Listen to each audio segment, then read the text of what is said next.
네, 세계에는 많은 종교가 있죠. 그중에서 특별히 유대교, 그리스도교 혹은 기독교, 그리고 이슬람교를 아브라함을 공통조상으로 하는 유일신교라고 얘기하는데요. 이 세 종교가 가지고 있는 여러 차이가 있겠지만 가장 큰 차이라고 하면 삼일체론이라고 그럽니다. 그러면 왜 기독교만이 삼일체론이라는 독특한 신이해를 가지게 됐나라는 것을 알기 위해서는 또 유대교, 기독교, 이슬람교가 가지고 있는 또 가장 큰 차이 중에 하나를 또 볼 필요가 있는데요. 그것은 바로 기독교만 하나님을 이미지로 만든다라는 거죠. 유대교 같은 경우는 십계명 제2계명에 따라서 하나님의 형상을 만들지 않죠. 그리고 이슬람 같은 경우는 알라의 초월성을 표현하기 위해서 어떤 이미지로도 알라를 만들지 않습니다. 근데 기독교만이 특별하게 이제 하나님을 가지고 이제 여러 회화를 이제 발전시켜 왔죠. 그럼 왜 이런 차이가 일어났냐라고 하면 한마디로 예수 그리스도 때문이다라고 할 수 있습니다.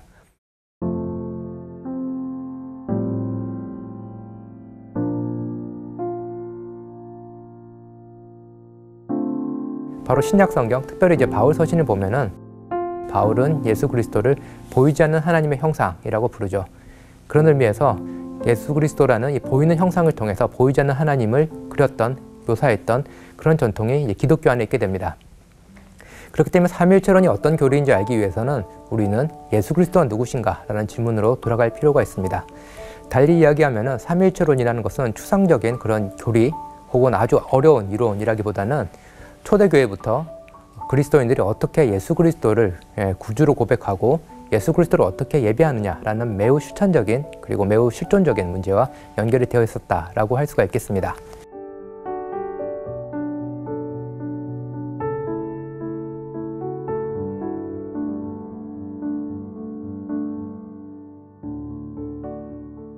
삼일체론이 어떤 교리냐라고 하면은 아마 역사적으로 보면은 상당히 생각보다 늦게 삼일체 교리가 형성된 것을 알 수가 있는데요.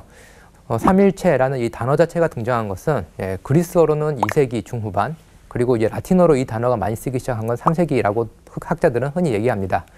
그만큼 이제 다른 말로 하면은 고대 그리스도인들은 삼일체라는 말도 모르고서 삼일체 하나님을 예배했다라고 할 수도 있을 것 같은데요.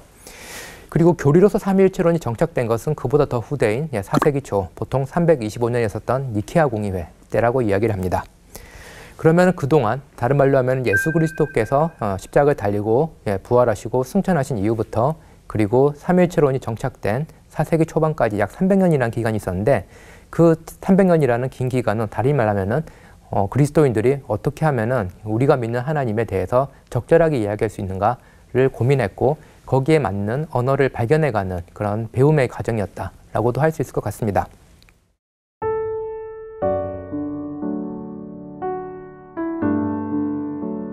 예수 그리스도는 1세기에 로마의 정치범으로서 십자가에 달려 돌아가셨습니다.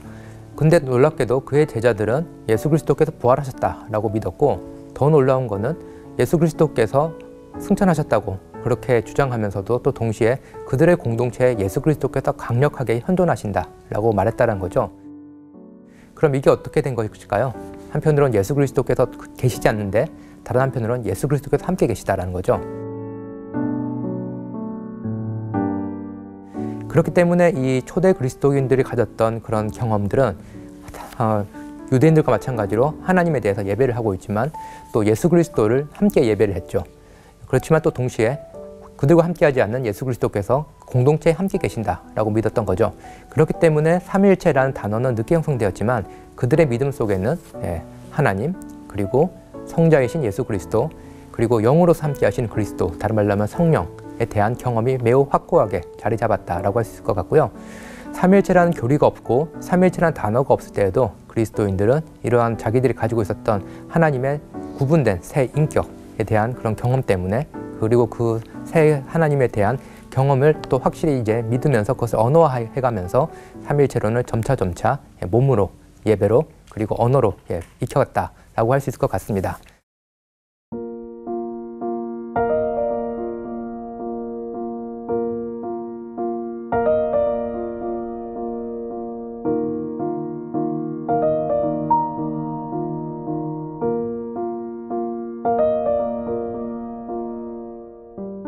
초기 그리스도인들은 삼위일체 하나님에 대한 예배를 드렸죠. 그렇지만 이 삼위일체라는 이 개념이 있었기 때문에 삼위일체 하나님께 예배를 드린 것이 아니라는 것이 이제 역사적으로 저희가 볼 수 있는 바이고요. 그런데 또 이 삼위일체론이라는 것이 어떻게 보면은 상당히 뿌리 내리기 힘든 그런 환경 속에서 생겨난 교리라고도 할 수가 있습니다. 달리 말하면은 그 초기 그리스도교 공동체는 유대교에서 나왔죠. 다른 말로 하면은 유대인들은 유일신 하나님에 대한 아주 강력한 신앙을 가지고 있었습니다. 근데 유일신 하나님을 믿는 유대인들이 예수 그리스도를 또 동시에 예배를 한다라고 하면은 당시에는 유일신론을 위배했다는 이유로 유대교에서 배척당하거나 혹은 이제는 심할 경우에는 돌에 맞을 정도로 그런 그 엄청난 그런 스캔들과 같은 그런 신앙을 가진 셈이죠. 또 이제 그리스도교 혹은 이제 기독교가 이제 또 이제는 생겨나고 이제 퍼져나간 그레코 로마 문명은 사실 고대 그리스 철학의 영향을 받았던 지역입니다. 그렇기 때문에 당시 지성인들은 고대 그리스 철학의 영향을 받았기 때문에 우주는 궁극적으로 하나의 원인에 의해서 질서지어진다라는 생각을 가지고도 있었고요.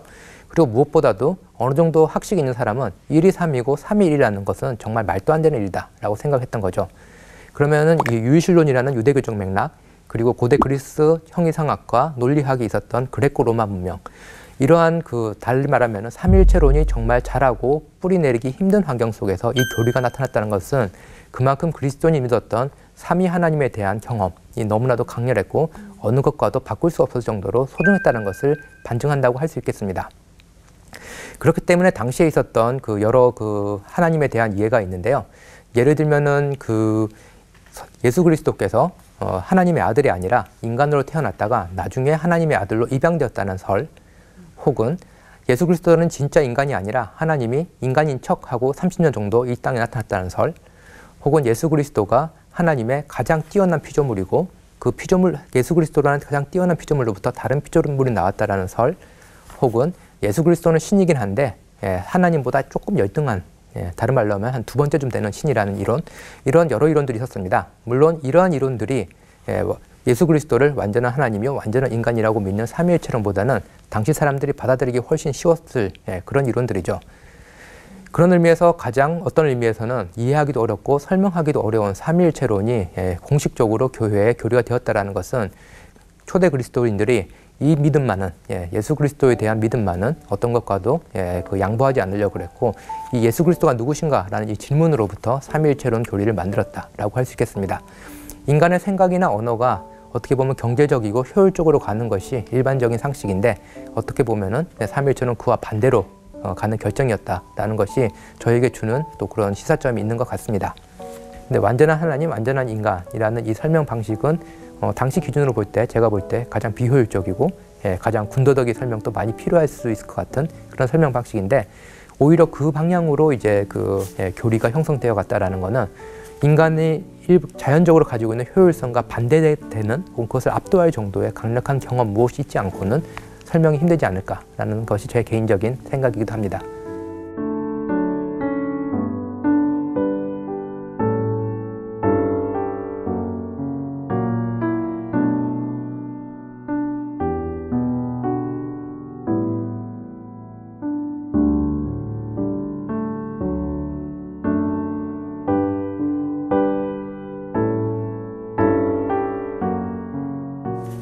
그러면 다음으로 이제 저희가 중요하게 생각해 볼 것 중에 하나는 삼위일체론이라는 이 교리가 우리에게 어떤 의미가 있냐라는 질문입니다. 사실 삼위일체론을 공식화하는 데는 많은 어려움이 있었겠죠. 이때까지 사람들이 믿어본 적도 없고 그리고 설명해 본 적 없는 그런 하나님에 대한 경험을 어떻게든지 교리로 만들고 그리고 교리를 통해서 설득하고 설명하는 그런 과정이었기 때문에 쉽지 않았을 겁니다. 아무튼 초기에 공식적으로 만들어진 설명 방식 중에 하나는 뭐냐면은 하나의 본질, 새 위격 혹은 새 인격이라는 표현인데요. 사실 이 표현도 정말로 이해하기 힘듭니다. 이해하기 힘든 표현이고요. 한 예를 들어보면은 베드로, 야고보, 요한이 이제 함께 모였죠. 그러면은 베드로, 야고보, 요한이 기도를 하자라고 했는데, 그러면은 그때 기도할 때 몇 명이 있었던 것 같나요? 보통 3명이라고 그러겠죠. 그러면 또 질문을 던지면은, 아니 예수님께서 두세 사람이 함께 기도를 하면은 모여 있으면은 함께 하시겠다 그랬으니까, 그러면 거기에 베드로, 야고보, 요한 외에도 하나님도 계시지 않나? 그러면 어떤 학생들은 4명 이렇게 답하기도 합니다. 그러면 또 제가 학생들에게 다 또 물어보죠. 그럼 삼위일체 하나님인데 그럼 4명밖에 없냐? 그러면 또 6명 이렇게 또 얘기를 하거든요. 이렇게 얘기하면은 조금 과장된 표현으로 우상숭배입니다. 왜냐하면은 피조 세계에 있는 사람 혹은 사물을 세는 그런 기준을 가지고 하나님도 함께 세고 있기 때문에 그렇죠. 그렇기 때문에 우리가 삼위일체를 설명하기 위해서 삼 혹은 하나 이렇게 우리가 피조 세계에서 양을 이렇게 측정하거나 양을 이제 또 이렇게 지칭하는 그런 방법을 사용하지만 사실 이런 우리가 피조 세계에 사용되는 기준을 하나님께 적용을 할 때 하나님을 잘못 이해하게 됩니다. 그렇기 때문에 하나님께서 하나의 본질, 세 위격이라고 하지만 사실 우리가 흔히 생각하는 1과 3, 수학에서 쓰는 1과 3은 아니다라는 것을 이해할 필요가 있고요. 그럼에도 불구하고 이 삼위일체를 계속 이야기하려고 했던 그런 이유는 제가 말씀드렸듯이 한편으로는 초기 그리스도인들이 경험했던 예수 그리스도, 부활하신 예수 그리스도, 그리고 그분의 강렬한 현존이라는 것을 표현해야 됐고, 다른 한편으로는 그들이 이렇게 신학을 전개하고 교리를 만들 때 인간의 언어로는 어떤 언어가 될지라도 신비의 하나님을 온전히 설명할 수 없다라는 것을 기본적인 전제를 가지고 있었기 때문입니다. 그렇다면 이렇게 자기들이 잘 설명하기도 힘들고 설명에 성공하지도 못할 거라는 것을 알면서도 삼위일체 교리에 대해서 계속해서 질문을 던졌던 이유는 뭐냐라고 하면은 바로 이 삼위 하나님에 대한 믿음이 특별한 실천적이고 그리고 우리의 믿음을 형성하는 데 있어서 아주 중요한 역할을 했기 때문에 그렇다라고 할 수 있겠습니다. 하나의 예를 들어드리면은 어떻게 하나가 셋이 될 수 있을까? 이것을 설명하기 위해서 어떤 논리를 가지고는 설명이 힘들죠. 언어가 가지고 있는 어떤 한계를 넘어서는 신비이기 때문에 그런데요. 그렇기 때문에 여러 유비들을 통해 가지고 설명을 하기도 했습니다. 그래서 초기 교회에 많이 쓰였던 유비들이 있는데요. 그 중에서 제가 하나를 소개드리면은 삼위일체 하나님, 어떻게 셋이 하나, 하나 셋이 될 수 있나라는 걸 설명하기 위해 가지고 사랑이라는 개념을 분석을 합니다. 우리가 사랑이라는 것을 얘기할 때 사랑이 존재하기 위해서는 누군가가 사랑을 해야 되죠. 그리고 누군가 사랑을 하면은 사랑을 받을 수밖에 없죠. 그리고 사랑하는 사람과 사랑받는 사람 사이가 연결되는 것이 바로 이 사랑입니다. 그래서 사랑이란 개념을 이제 분석해 보면은 사랑하는 사람, 사랑받는 사람, 그리고 둘 사이에 오가는 사랑이죠. 그리고 사랑하는 사람은 사랑하는 사람으로 고정된 것이 아니라 사랑하는 사람은 사랑받는 사람이 되고 사랑받는 사람은 다시 사랑하는 사람이 되죠. 이렇게 사랑은 사랑하는 사람과 사랑받는 사람을 사랑하는 자와 사랑받는 자로 계속해서 위치를 바꾸게 합니다. 그러면서 그 사이에 사랑이 오고 가게 되죠. 그래서 이렇게 때 사랑이라는 하나의 개념 속에 우리는 사랑하는 사람, 사랑받는 사람, 사랑이 나눠지지도 않고 분리되지도 않고 그렇지만 꼭 있어야 된다는 것을 알 수가 있죠. 이렇게 삼위일체 하나님의 신비를 설명하기 위해서 실질적으로 요한일서 4장 8절에 있는 하나님은 사랑이다 라는 이 구절을 가지고 삼위일체를 설명하는 그런 유비를 만들기도 했습니다.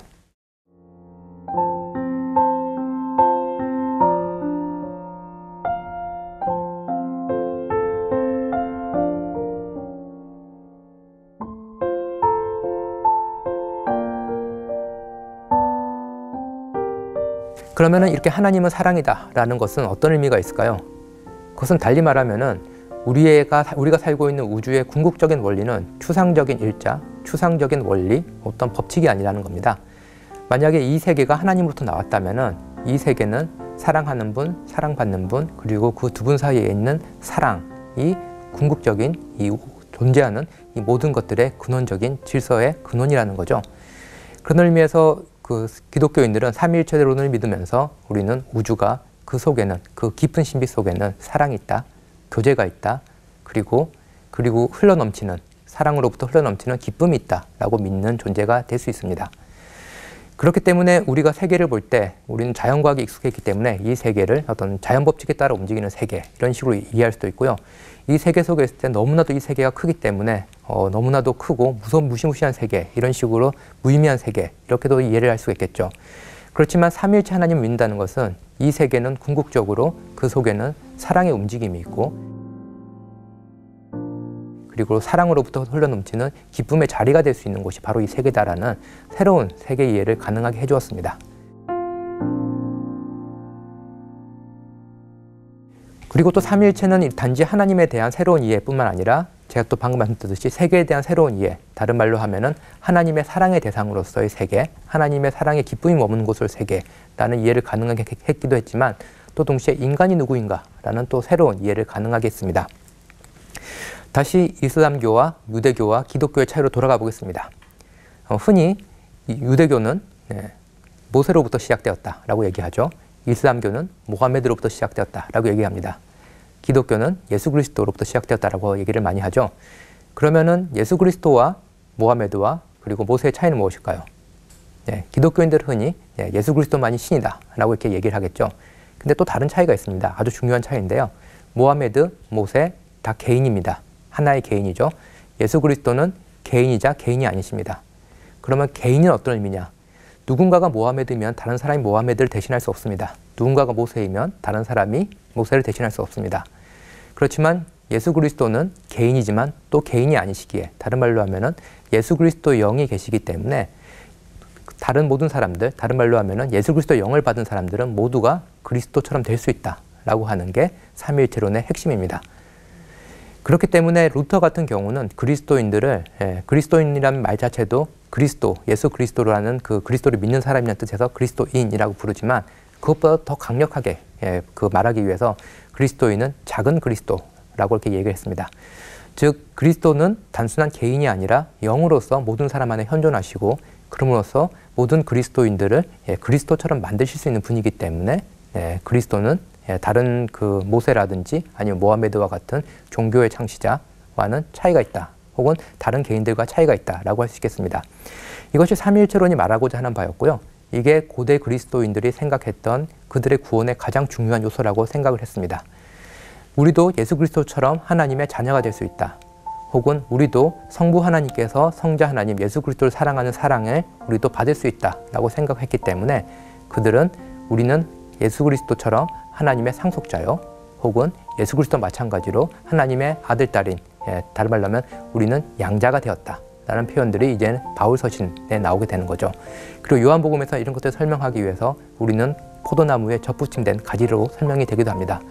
이렇게 신약 성경의 구원론은 구원을 단지 우리가 죄가 없어진다, 혹은 우리가 죽을 운명인 우리가 영원히 살게 된다 라는 것을 넘어서 우리가 예수 그리스도처럼 된다 라고 이야기를 하는 거고, 이것을 위해서는 삼위일체론이라는, 다른 말로 하면은 예수 그리스도께서 하나님의 아들이신데 그 예수 그리스도 영이 우리에게 주어지심으로써 우리도 작은 그리스도 될 수 있다 라는 이런 삼위일체 논리가 있었기 때문에 이런 특별한 독특한 구원론이 발전할 수 있었습니다. 지금까지 삼위일체론이란 어떤 교리였고, 역사적으로 어떻게 형성이 되었고, 그리고 삼위일체론이 실제로 어떤 의미가 있는지, 하나님에 대한 이해를 어떻게 바꿀 수 있는지 뿐만 아니라 우리가 세상을 어떻게 이해하는지, 그리고 우리가 인간을 어떻게 이해하는지에 대해서도 살펴보았습니다. 삼위일체론의 신비를 꿰뚫고 그리스도인이 된 사람은 사실 없다라고 할 수 있습니다. 왜냐하면 삼위일체론의 신비를 정확하게 묘사해줄, 설명해줄 언어, 논리, 이론은 없기 때문에 그렇습니다. 근데 초기 그리스도교를 보면 알겠지만 삼위일체론이 형성될 때까지 약 300년의 기간 동안 그들은 예수 그리스도에 대한 믿음, 그리고 성령의 강력한 현존, 이것을 가지고 삼위일체라는 개념, 이론 없이도 삼위일체 하나님을 예배해왔죠. 저희도 마찬가지인 것 같습니다. 저희가 정확한 이론이 있기 때문에 하나님을 예배하는 것이 아니라 우리가 예배를 하면서, 우리가 기도를 하면서, 우리가 신앙생활을 하면서 그 하나님을 더 잘 배워가고 알아가게 된다 할 수가 있겠고요. 그러는 과정 중에 이전에 저희가 몰랐던 새로운 언어의 가능성, 그리고 새로운 언어의 활용 방법도 함께 배워가는 것 같습니다. 그런 의미에서 그 동방정교회 신학자인데요. 블라디미르 로스키라는 동방정교회 신학자가 삼위일체론은 인간 이성의 십자가라는 표현을 썼습니다. 인간 이성의 십자가라고 했을 때는 뭐 인간 이성이 심판받는다 이런 개념이 있겠죠. 인간 이성이 죽는다라는 의미도 있을 것 같은데요. 그것은 단지 삼위일체론이 어렵기 때문에, 인간의 머리로 이해하기 어렵기 때문에 십자가라고 불리는 건 아닌 것 같습니다. 삼위일체론이 그 우리 이성의 십자가라고 불리는 것은 우리가 흔히 생각하는 하나님에 대한 추상적인 이해, 거기에 대한 우리의 그 잘못된 이해를 심판하는 것이기도 하고요. 또 이 우주는 무의미하고 공허하고 그런 곳이라는 또 잘못된 이해, 잘못된 생각의 습관, 거기에 대해서도 삼위일체론이 교정을 해주고, 또한 인간은 각자 외따로 떨어진 섬처럼 홀로 살아간 존재라는 개인이라는 생각에 대해서도 삼위일체론이 거기에 대해서도 잘못된 생각을 교정해주기 때문에 삼위일체론은 인간 이성의 십자가다라고 할 수가 있을 것 같습니다. 이렇게 그 십자가라는 것은 우리의 옛자를 죽이고 또 동시에 부활을 기다리게 하는 그러한 또 중요한 기독교의 상징이기도 합니다.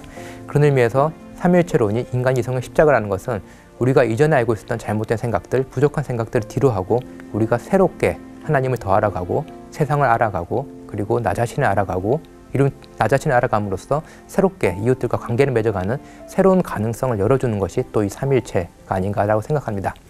그렇기 때문에 삼위일체론은 너무 이론적으로 어렵다라고 생각을 하시는 것보다는 삼위일체론은 우리가 알게 모르게 비록 그것을 정확하게 설명할 수 있는 언어 논리는 없더라도 이를 통해서 우리가 더욱더 우리의 신앙을 풍성하게 만들어가는 아주 중요한 교리다라고 그렇게 조금 더 실천적인 맥락에서 보시면 좋을 것 같습니다.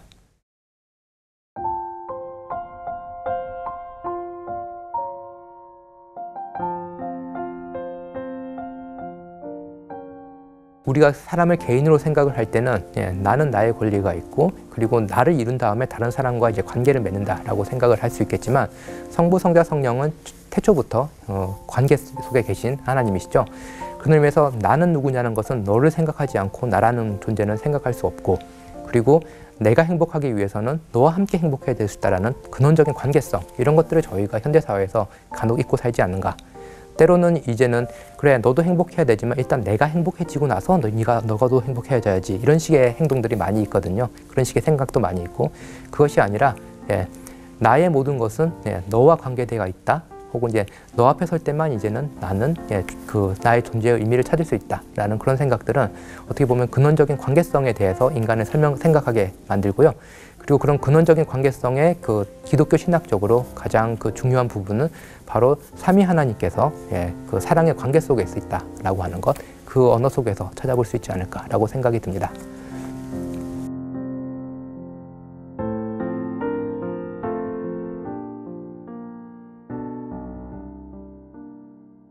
구원을 어떻게 이해할까가 조금씩 다를 수가 있는데요. 우리가 흔히 생각하는 구원은 뭐냐면 인간이 죄를 지었기 때문에 그 죄가 없어지는 게 구원이다 라고 생각할 수 있잖아요. 근데 사실 유대교라든지 이슬람교는 기독교 같은 원죄 교리는 없거든요. 그런 의미에서 구원을 생각할 수도 있죠.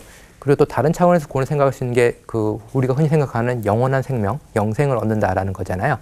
이슬람에도 이 꾸란에도 보면은 이제는 그 사후세계 혹은 이제는 천국에 해당되는 그런 그 교리가 있죠.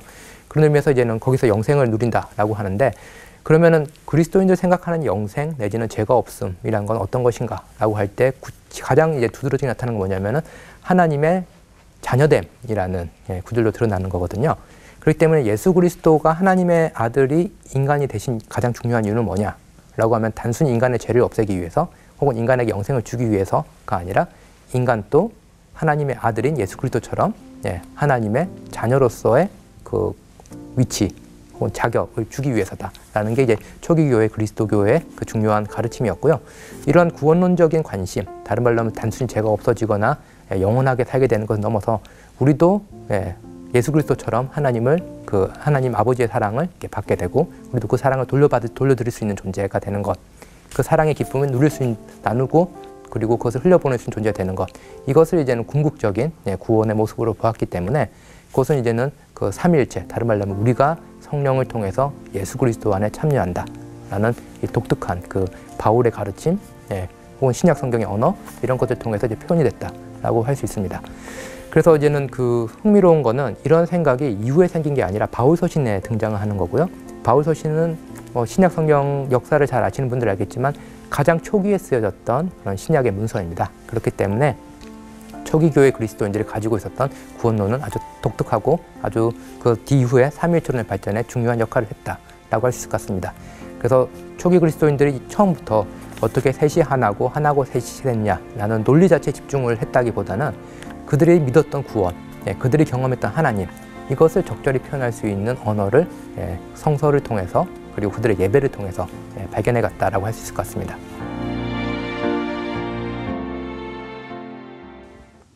안녕하세요. 김학철 목사입니다. 오늘 2월 22일부터 신앙인들에게 정말 소중하고 특별한 절기인 사순절이 시작됩니다. 잘잘법에서는 사순절을 맞아 40일 동안 특별한 묵상을 진행합니다. 이 40일의 기간은 예수 그리스도의 고난과 순종을 묵상하는 가운데 하나님의 은혜와 사랑을 오롯이 새기는 시간이 될 것입니다. 앞으로 40일 동안 매일 아침에 최초 공개될 잘잘법 사순절 묵상, 우리 삶과 신앙이 회복되고 더욱 풍요로워질 소중한 계기가 될 것이라고 믿습니다.